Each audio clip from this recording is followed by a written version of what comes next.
Hey, boss. I have a quick question about this Constitution paper you wanted me to fill out, the Fifth Amendment. Yeah, sure, Veronica. What's your question? Well, it basically says here that the suspect doesn't have to speak. Don't we want them to speak? Don't we want them to confess to their crime? Well, we don't want them hindering our investigation. I think it's just best for us to be able to conduct a full investigation of the occurrence, and so we don't we don't want them to tell us what they did. We want to be able to figure it out. Okay, but then it also uh, states that we can compel a witness or a victim to speak. Like we can kind of force them to speak. Why can't we just force the suspect to speak? This way we don't have to do the whole investigation. Well, because it's their right not to, and we need the witnesses to help us put the puzzle pieces together. Okay, so let me get this straight.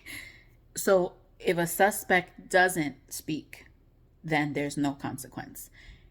If a witness or a victim, not necessarily a victim, but if a witness doesn't want to speak, they can get arrested.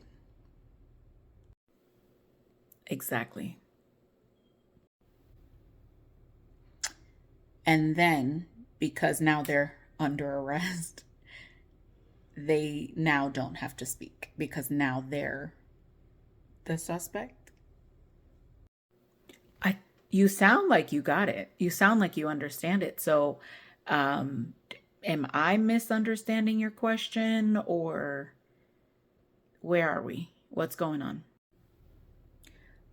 Yeah, no, I maybe understand the premise, but my thing is, if we can force the eyewitness, not the person who did it, just the person who saw someone do it, if we can force them to speak, why can't we just force the person who did it to speak?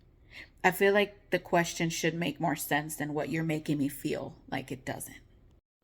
Well, our goal here is to never make you feel stupid. I know you didn't use that word. That's just the first word that came to mind.